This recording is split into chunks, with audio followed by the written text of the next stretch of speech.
Welcome to Academy of Information Technology's Virtual Open Day. My name is Tamara Popper. I'm AIT's Industry Liaison Manager, and we're so glad you're here with us and that you're considering AIT as a place where you'd like to study. Unfortunately, due to unforeseen circumstances, Jose Zelaya is unable to be with us. He sends his deepest apologies and he hopes to be able to meet with you in the near future with some words of advice and to share some of his inspirational stories. We are so lucky to have with us 2D character designer and animator Richard Bailey, who has previously worked with Walt Disney Animation Studios on a range of feature sequels, including Lion King 3, Return to Neverland, Tarzan 2, Bambi 2, and Jungle Book 2. And a little bit more about him. Richard has a wealth of knowledge and experience in the animation industry and has drawn pictures for a living for over 25 years. Originally from Perth, he went to a specialist arts school where he graduated as top arts student. During this time, he also developed an interest in filmmaking and went on to study animation as a way of combining those two passions. He then moved to Melbourne, working on the 2D animated TV series The Silver Bambi. Following this, he moved to Sydney to work on the Walt Disney Animation Studios, those features I mentioned earlier. He's now back living in Melbourne, working as a sessional animation teacher at AIT and animating on the Ari Folman feature film, Where is Anne Frank? Welcome, Richard. Thank you so much for being with us. Thank you. Can you talk to us about your background as a 2D animator with Disney Studios? Yep. So I started with Disney back in 2000, and that was in the days, it sounds so old now, but it was in the days of doing hand-drawn animation on paper. So it was a wonderful experience. They used to have a studio in Sydney, and started out originally doing animation for TV series, such as Winnie the Pooh and Aladdin TV series. And they, as the studio skills grew, they evolved into doing the direct-to-video feature films for the studio. So I worked there. There was approximately 250 people working for the studio at its heyday, and it was a wonderful experience. We had artists from all around, not only all around Australia, but all around the world working with us. And it was just a wonderful melting pot of different talents and different experiences to not only learn but also to work in as well.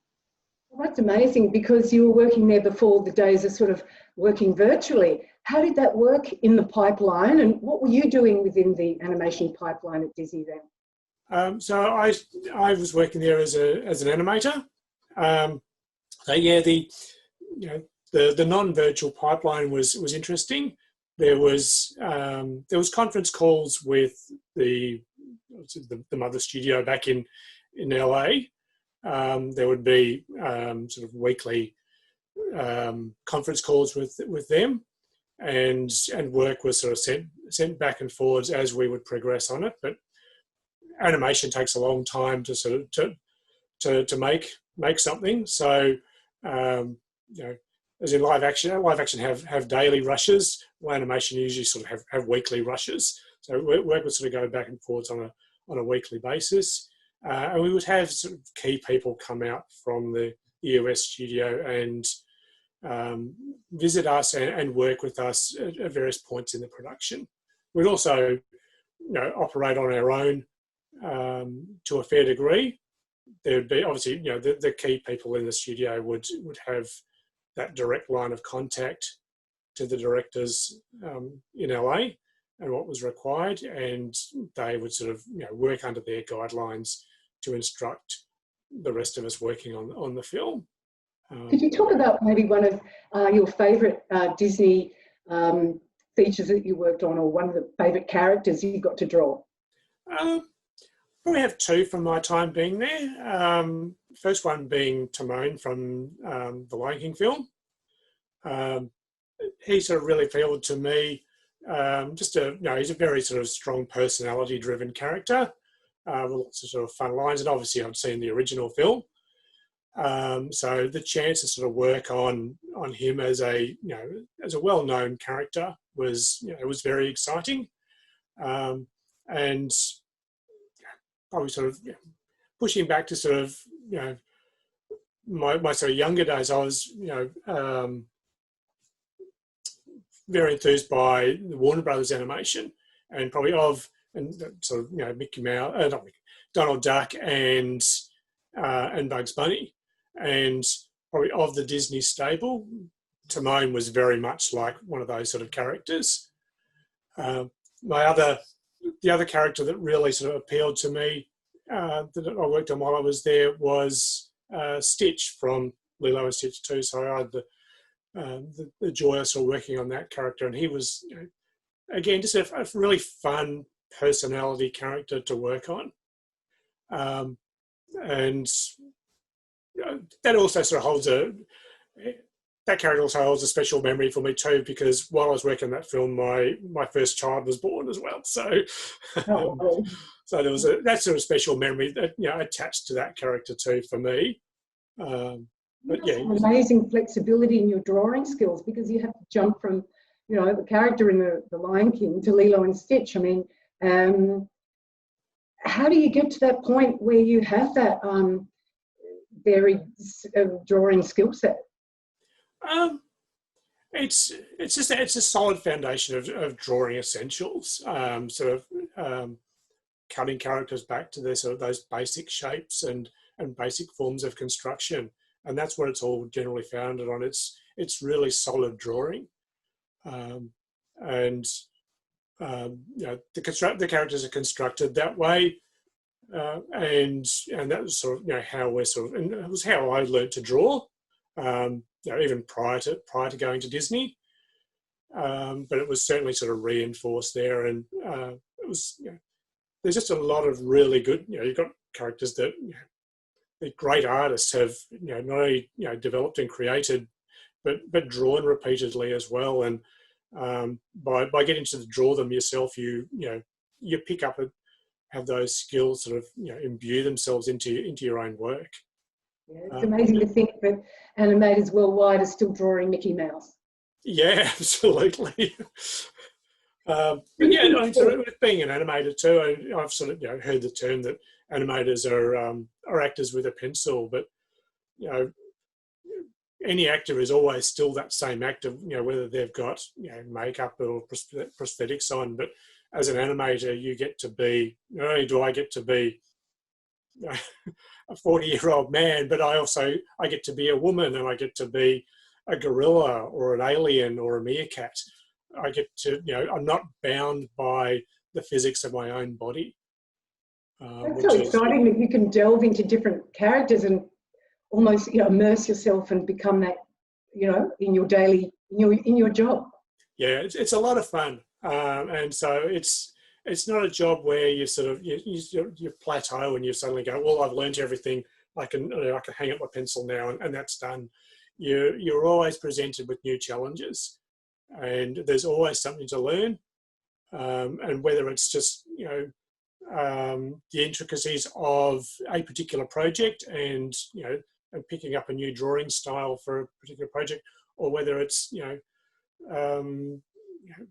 learning what makes that character that character, and how to perform that character.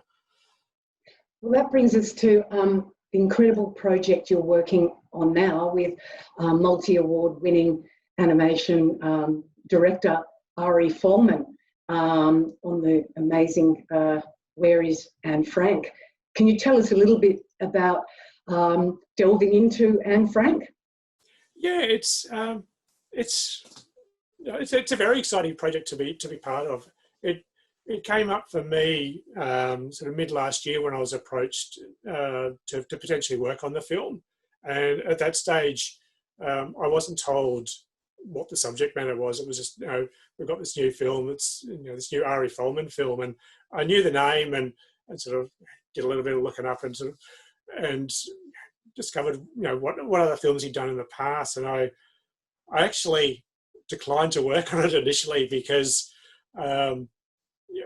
Ari's films were generally sort of quite dramatic and have, you know, very strong emotional tones. And I know from sort of working on films like that in the past, that they are very draining, because as an animator, you've got to put so much of yourself into a character to bring them to life. And when you're working on a character that's, you know, that's got emotional struggles a lot, it's very taxing.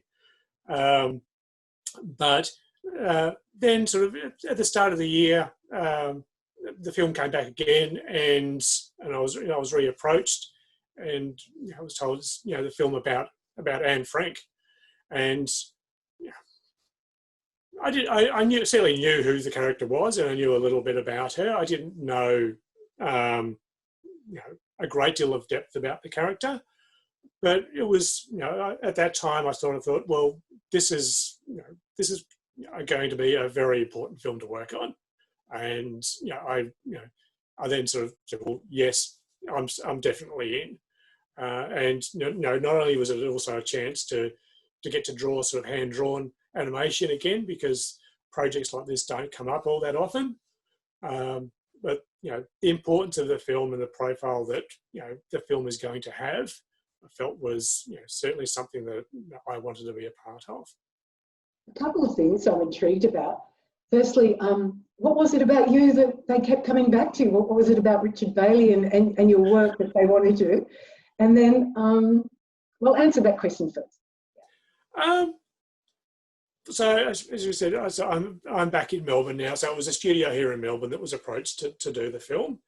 And I think sort of, for me, having sort of, not only worked in Sydney, but, also worked in Melbourne, I'm known around the places, and people know what skills I have and what work I can do. And I like to think that people like to work with me. So, it's nice when people knock on your door and sort of say, "Oh, look, we'd like you to work on this film," rather than sort of having to do the knocking myself. What about hand-drawn as opposed to digital animation? Can you talk a little bit about sort of what you like about each? Yeah, so it's interesting, this project. So, my Disney experience was doing sort of hand-drawn animation on paper, and I've done that. I have done that for so long, and and really enjoyed the process. Not only the process, but the drawing, that tactile feel of pencil on paper. But with that, you've got to, and I sort of say now, sort of people that I was sort of working with, you would do all these drawings, and then you go over to a line test machine, which is a camera set up, and you shoot all of your drawings, and you fingers crossed that everything works out, and you get back what you've expected. But now with sort of the digital tools available, and I'm working in Team Boom Harmony, and doing sort of hand-drawn animation digitally, I can do those drawings, and I just hit the play button, and I get that instant line test straight away. I don't have to go and shoot everything, and I get instant feedback whenever I want or need it, which is it makes the process so much quicker. And I was actually talking with my animation director just the other day. I had a scene in which a character was walking away in perspective, and it's a particularly challenging thing to do, and I had to make an adjustment to it. There was a pacing concern, so I had to sort of make some adjustments to it, and just the flexibility that the digital tools now give you made that so much easier. I was able to make those changes and send him a test in 20 minutes, when if I drawn it traditionally on paper, I would have been cutting and pasting drawings and shifting them around, and it would have been at least another day's work to get that done. So it does make it really efficient, and this film too is being done on a multinational level. So there's a studio here in Melbourne working on it, but there's another studio in Belgium and the Netherlands, and there's obviously the head studio in Israel as well. So we get to work on it all around the world and are able to send work fairly quickly and get those responses back straight away, which is Thanks for amazing. talking about that, because I think some of the potential students who are here with us today will be really, they may be hand drawers now. They don't know the software, i.e. you mentioned Toon Boom Harmony. This is what we teach at AIT, and this is what you're working in professionally. So you're exactly the kind of teacher we have here at AIT that can impart those really important technical skills onto students who may be at this stage simply drawers. Yeah, and those traditional skills are still important. I know at the time when the Disney studio shut down, that was 2006. There was so many of us there. It was sort of drawing pencil on paper, and we hadn't even touched on the digital realm. And we thought, now what are we going to do? And there was talk around the industry that hand-drawn work was now obsolete. It was all digital. It was all through CGI. And I think for a small period of time, that was the case.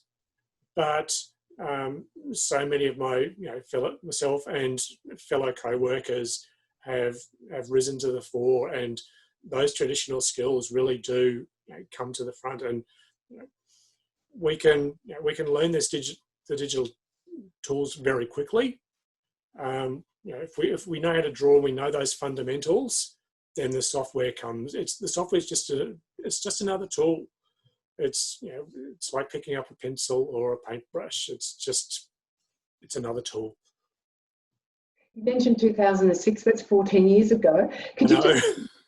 Amazing. Could you give us just a little snapshot of your career trajectory? I'm sure this is going to be really interesting to those who are with us today. Career trajectory. Career trajectory. Yeah. So obviously I started. I grew up in Perth, and for me, once I completed my course, I knew the animation studios were all sort of east coast of Australia, either Sydney or Melbourne, and it was a massive leap of faith for me to have to come to the East Coast. And I did put it off for a couple of years.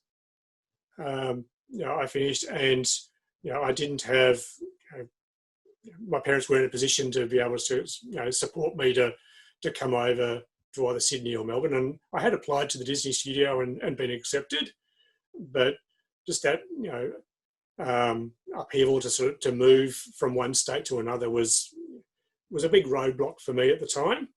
And I stayed in Perth for 2 or 3 years and worked other jobs. And whilst it was frustrating I wasn't doing animation, it probably lit that fire in my belly to make that move when it came up. And several years later, when the opportunity came up to go to Melbourne to work on the Silver Bambi series, which was starting up, I thought, well, I've got to take that leap and make that move. And yeah, I think that's probably the big takeaway is to take those opportunities when they come up. Everyone's career path is quite different, and I think, is mine traditional? I wouldn't necessarily say so, but so I'd like to bring up probably 2 examples of former colleagues that I had at Disney studio. One was a guy who was in his 40s who'd had a previous career as a computer programmer, and it was the safe job for him because at the time he didn't think art jobs were around, and he'd grown tired of it. And at 40, this animation was his career change, or his sea change.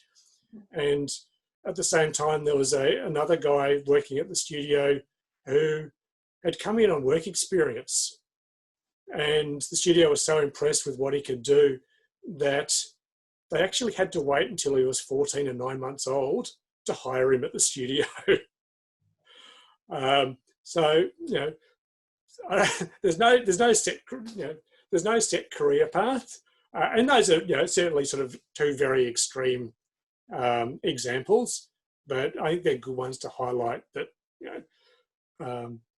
there's no set career path. Do you think there is something or a couple of things that everybody really needs to have within them to make a career in a really competitive environment where there are lots of people who want the same job? Yeah, it's you've certainly got to have the skills. I think sort of be someone who people want to work with as well. Be a nice person. Because if you're not someone that people want to work with, then it is a fairly small industry, and word will get around. But also sort of be flexible. Whether that's flexibility of moving to different cities, but also sort of be flexible to take something that's maybe not exactly what you were. If you want to be a character designer, then there aren't always character designer jobs around. If there's maybe sort of props design work or something else that will get you at least a foot in the door, sort of take those opportunities. For myself now, I'm lucky right at the moment that I'm working in a job actually animating, but there aren't that many 2D animation jobs that come up now. So myself, I need to be flexible in what I do, and in that way, I've done character designs. I've also done storyboarding as well, and I've got it. I'm still working within the animation industry. I'm still drawing, and I love it, and I wouldn't do anything else. But I can shift around. That's great takeaways there. And I just want to mention, we've got a number of our graduates who are working in the 2D animation studio, and they started as interns. We have an internship program at AIT. And I think really at the end of the day, they came with skills, tech skills that we give them at AIT, but it's also that great attitude they have, their can-do attitude. They're flexible and they're really nice people to be around. And, young emerging talent is actually what existing studios are looking for. They want that fresh blood, those new people. So there are opportunities, and just keeping those things in mind that you mentioned.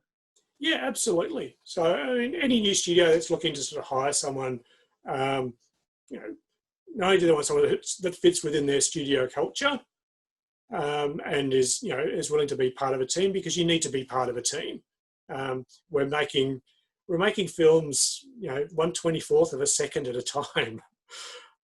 It takes a long time, and so you need a lot of people to do it. But studios are also looking for people who can do the work. And if you make that contact with a studio via like an intern program, then not only does the studio get the opportunity to see what work you're capable of, but you also become a familiar face in that studio. And whilst they may not have a project in 6 months' time, a little bit further down the track, they may have something come up, and you're a familiar name to them. That's exactly what happened to one of our students. He did an internship with one of our partners, Chitty Little Media. They love William. They actually created a revolving chair and a desk for AIT students there. But it was a year later that he actually landed the full-time job where he is today. So, yeah. Could you talk to us about portfolio development? We know it's super important in all creative industries, not just for 2D animation. Can you tell us why it's so important and provide us with a few? So your portfolio is pretty much what gets you the job. It's not so much what qualifications or experience, or experience, yes, but not so much what qualifications you've got. It's studios will want to see your folio. They want to see that you can do the work that's required of them.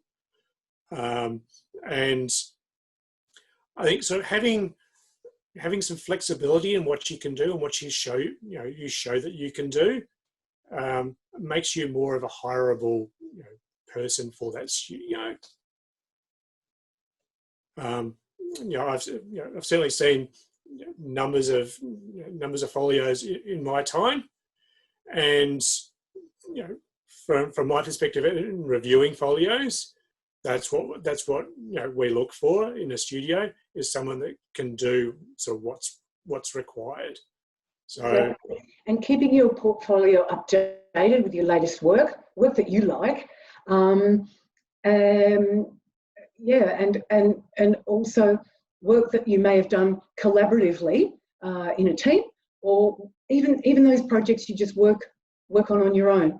I think, and working every day, using your drawing skills every day, it keeps you buoyant, keeps that creative muscle going as well. Yeah, your work improves. That constant drawing, that constant working will improve your skills. I can, even now I can look back on stuff that's 12 months old and cringe at it and go, I've seen improvement in my work from time back then. Constantly adding that new stuff to your folio, stuff that sort of shows what you can do and the best version of what you can do. And having the confidence, Richard, to put your work out there. It's hard as an artist. You put so much into your work, but it has to go out into the world, and you need that confidence to go, okay, it's there. This is what I've done. Yeah, I sort of say it's like my little they're like my little art babies. I put them out in the world, and I'm super proud of them, and hope they do well. But if you haven't got it, something particular, and if you feel that you're capable of something that's not necessarily in your folio, don't be afraid to create a bespoke piece to show what you can do. That's coming out of college. You don't necessarily have a lot of work experience and maybe not a lot of work to put in a folio. So creating some particular pieces that showcase what sort of work you want to do is really a great step. That's brilliant advice, Richard. Thanks. And now I just want to move on to industry and gaining really important industry experience while still studying. It can give emerging talent the edge. What advice do you have here? Again, make contact with studios, whether if you're still studying, send folios around and try and establish contact with studios and say, look, I'm studying at the moment. Looking to graduate maybe in 6 months' time or 12 months, whenever it may be, and put your name out there. You might not necessarily get a response, but generally, studios will keep a hold of that information, and ideally try and make that contact and get your name out in front of people so that they go, oh, I've heard of that name. I might not necessarily have, seen their work, but that name's familiar. And there are artist groups and animation groups you can join up, meetups, and of course there are the online platforms like ArtStation where you can show your work, and people comment and give you likes and give you feedback, which is really important as well. Yeah, there's competitions, sort of informal competitions around. There's the 11 Second Club, I know, is a great one for animation, and they have like a monthly competition where you animate to 11 seconds of dialogue, and it's a great experience, that one, because it's very similar to a work experience. You're working sort of within constraints of a virtual production. You have a timeline. You've got 30 days to get this thing done, a month to get this thing done. You've got 11 seconds of dialogue to animate to, and it can push you outside of your comfort zone, and that's really a good thing. It's challenging you. So some artists sort of like to play it safe and do things that they know and repeat things that they know. But challenging yourself is always is really vital, because it shows that growth and also adaptability. And fantastic takeaways, Richard. And look, finally, what's just some advice that you give emerging 2D talent and those generally considering a career in the creative industries? Keep drawing. Just practice, because you only get better from it. There's no downside to it. Be a nice person. Be someone that studios will want to work with, and be prepared to be flexible. Don't necessarily hold out for, I want a character design role, or I want an animation role. There might be something that comes up that, at least gets you a foot in the door of a studio. And, whether that's, just as a production assistant or as an intern, it gets you into a studio, which, can then flow on to other work.